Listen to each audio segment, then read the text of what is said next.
So we got things done that way.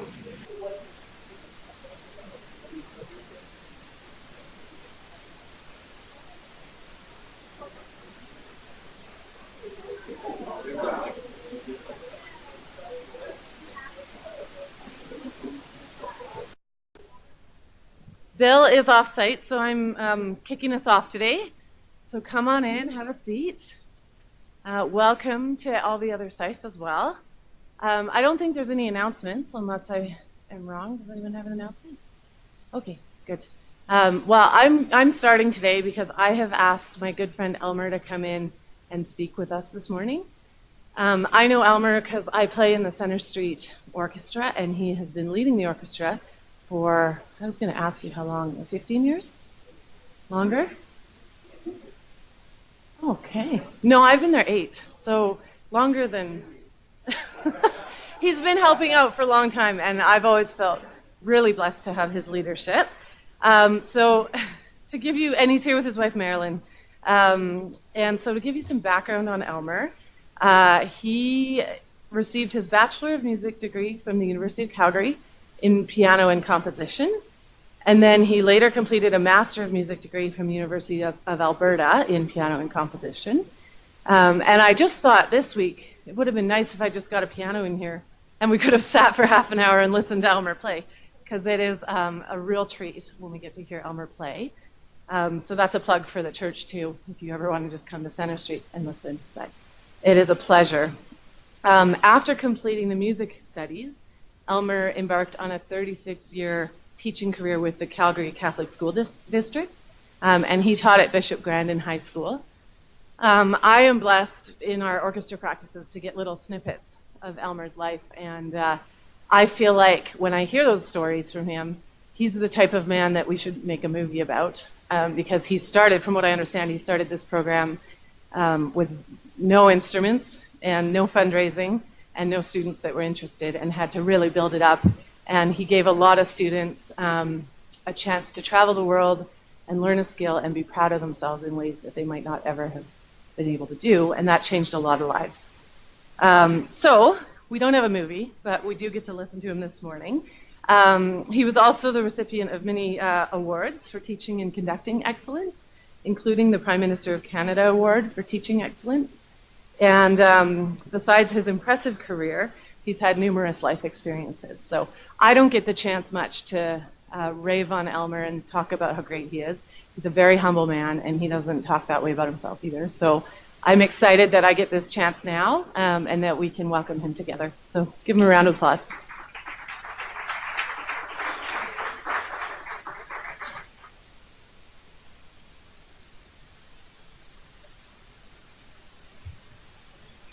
So, thank you to Kaylee for inviting me to speak to you today.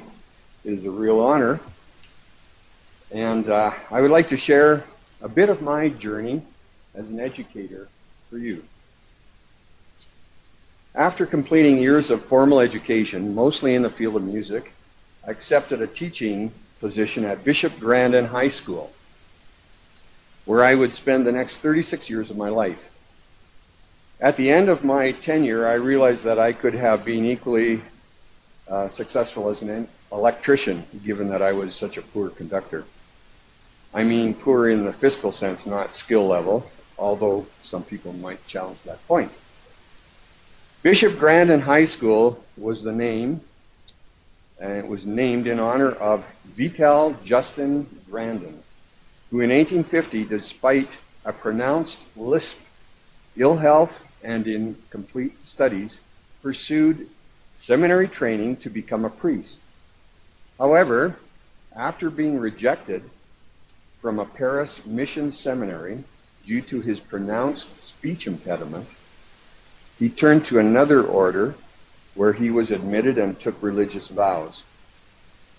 Of all the initiates to be ordained in 1854, he was the only priest willing to come to North America, where he became a missionary priest to many indigenous people, including the Métis and the Chippewan, ministering to their needs and successfully championing their plight. In 1874, after being consecrated as a bishop, he chose as his personal motto, Infirma Mundi Elegit Deus, taken from 1 Corinthians 1:27, which translated means, God has chosen the weak of the world. I was particularly drawn to Grandin's motto. It was not who Grandin was that would be significant. It was rather who God was through him that would ultimately make all the difference. I secretly adopted this motto for myself. Well, I was really looking forward to working with Grandin students in the fall of 1976. What I was unaware of is that the music program had previously been in disarray and so was temporarily suspended. So no students had signed up for music. To further complicate the scenario, I was to learn that this affluent school was well known nationally and even internationally for drugs and vandalism. Developing a program here was going to be a daunting challenge. Music was not cool in this jock and party hard driven environment. So with a group of just 7 students seconded from the drama department, we began our musical journey. Weak as we were, we committed the journey to God. By the end of the first year, we gleaned a group of 28 enthusiastic music rookies who would make a debut performance for our high school graduation ceremonies. Our vice principal was moved to tears by the calming effect of our fledgling program had on the toxic cloud that hovered over the school. A light for faith, hope, and love had been lit. By the 3rd year of the program, Grandin Music Department embarked on what would become an annual music tour for over 30 years. What began as an interprovincial excursion evolved into an international tour with Grandin music ensembles becoming ambassadors in competitions, festivals around the globe, consistently receiving accolades and awards for outstanding musical achievements. The music department became the program of choice for many of Grandin's best students. The school district itself was now able to bask in the positive notoriety that was earned by its hard-working, dedicated music emissaries. The music program grew from 1 teacher to 3 and a music support staff of over 24. We had a band parent association that annually raised more money for the music department than what the principal was allocated with to run an entire school for the year. Grandin grads were welcomed in all faculties of post-secondary education, including music. Many Grandin bandies went on to get music teaching degrees, including 3 who finished doctorates in music. We had one gentleman, his name is Rod Squance, who came into the program because his sister had played alto clarinet in the band, so he thought he'll join. And he said to me, Mr. Rigo, I really want to become a hockey ref in the NHL. That's my dream. And after the end of the first year, he said, I think I want to go into music. And he had never had any music training up to that point. He went into the percussion instrument line, got his bachelor's, and then he got his master's. He did extremely well. He received a full doctoral scholarship to attend the University of Miami, where he was invited by Yo-Yo Ma, who's the world-famous cellist, to come and play with him in a world percussion ensemble in Carnegie Hall. We had a number of very celebrated graduates from our program. Our own children graduated out of the program. Our firstborn, now a music educator. Our second, a medical doctor. Our third, a software engineer. And our youngest, a registered accountant. None of us would have dreamed what God had in mind for Bishop Grandin. The recognition was rewarding, but not as fulfilling as the opportunity we had to speak into the lives of these gifted young people. On an individual and group basis, we had the privilege to personally become involved in liturgical celebrations, helping the homeless, perform in the community, as well as to share our faith with students and parents alike. We encourage parents to nurture healthy family relations, challenging each student to choose exemplary role models to nurture positive self-images. One young lady who had just joined the band had been severely bullied by the party jocks, as being, in her words, so ugly that if she were their dog, they would leash it by the tail and make it walk backwards. She would come to class wringing her hands, not making eye contact, nor talking with anyone. After a week of this, I asked if she would mind coming to see me after school. She nodded.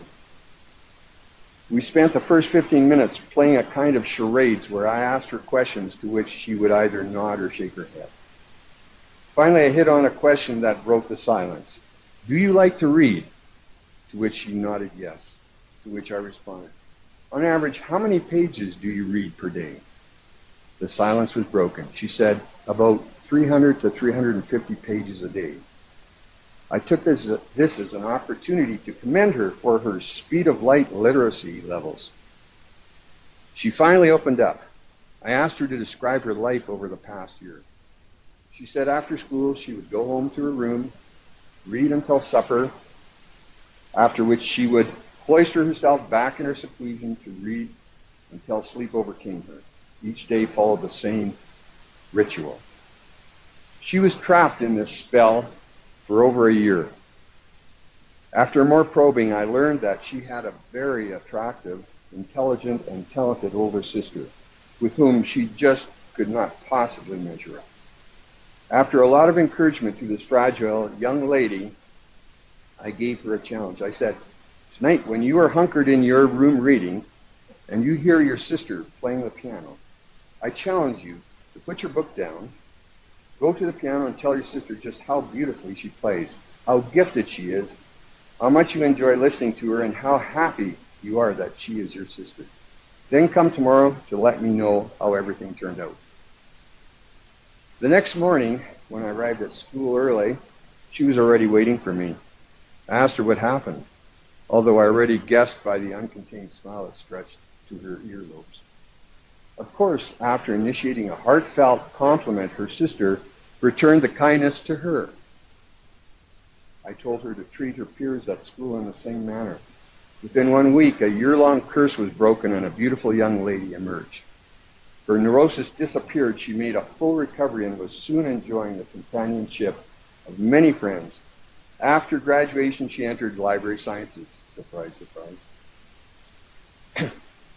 Because we had the freedom to say a prayer in class, we often offered prayers to God on behalf of our community. At one parent-teacher interview, I had a visit from one parent accompanied by her son. She told me that a former band mother had struggled with cancer and was going for more tests on the weekend, as there were fears that the cancer had returned. She was wondering if we happened to have a CD of our band that we might give this lady to encourage her. I apologized that we did not have something like that. I did say, however, that we would pray for this former band parent in Friday morning band class. So we prayed to God, knowing He could heal her.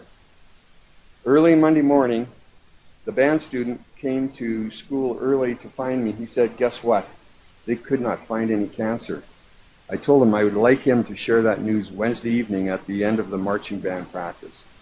After closing announcements, I told the band that one of our students had something to share. So before 115 band members, 20 staff, and parents who came to pick up their children, he told the band, remember the lady we prayed for on Friday? Well, she went for her tests and the results came back. They didn't find any cancer. The gymnasium went silent for at least 10 seconds. No one moved. In almost disbelief, one timid soul started to clap, after which the gymnasium erupted in applause.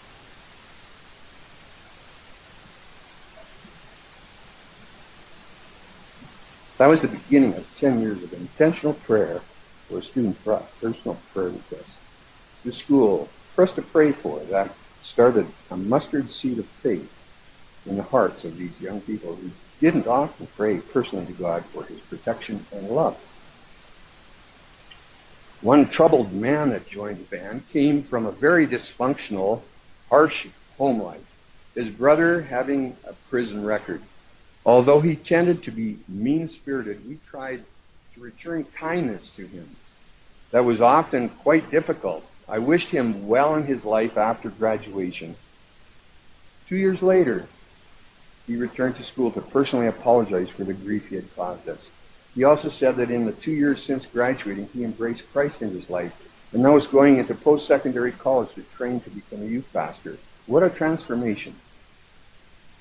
On an annual basis, graduates would come to express their gratitude for our program and how it personally impacted their lives. One girl came crying saying, "This is truly the only family I have ever known." Another girl came in tears thanking us for the impact the program had on her life. She said she was a part of a junior high group that partied weekends away. She was the only one of her friends who joined the high school band, where she embraced positive peer pressure instead of low-life fantasies. She was the only one of her former friends to graduate from the high school. She went on to university to become a vibrant band teacher. We had another bright, talented young lady in our program that was also aspiring to become a band director. She was accepted into the Bachelor of Music program at the U of Vic, where she was pursuing her life dream. Next thing I knew, she dropped out of university. This lovely young woman came completely off the rails and ended up on the street. One chilly October evening while driving home, I noticed a barefooted, jacketless young lady shivering at the bus stop. After looking twice, I realized this was our budding band teacher. She was back in Calgary in trouble. In the next 2 hours, I was able to get her admitted into the Peter Lougheed Drug Rehab Treatment Center, where she spent the next 5 weeks. I'm certain that the mustard seed was also home to her during this time, as a beacon of hope for her recovery. Thank you to the mustard seed for all that you do for hurting people, like our former student. She has made a significant rebound. I think I could likely write a book recounting wonderful experiences where I have seen God's finger touching our community with his love. But I know you can do that, and you do too. And I wish to encourage you to always be open to God's surprises and blessings, and then share your God moments with your team. You will be amazed how this will charge up and encourage everyone in your fellowship. I am continually amazed at how God works through individual people, many times through people we might think are unqualified or unsuitable. As odd as it may seem, I do not believe God needs any help. He is perfectly capable to accomplish everything on his own. He has no deficiencies. He has no needs. He is God. But I do believe God has wants. In love, he invites us into a relationship to participate in what he is accomplishing. That is the difference. What an unselfish, loving God he is. So thank you to Pat Nixon. Thank you to the Mustard Seed community. Thank you to God for working through you and all of this community. And thank you to Kaylee for inviting me to share part of my story. May God bless you.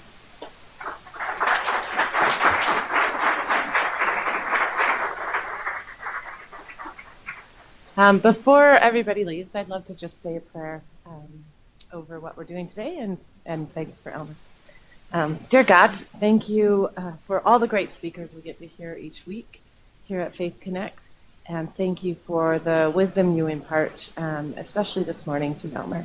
And I do pray that everyone feels encouraged and that we feel reset in order to continue the work we're doing here, and that you, Lord, continue to bring those to us that we can make a difference in their lives. So thank you, and bless Elmer and Marilyn as they go about their day today. Amen.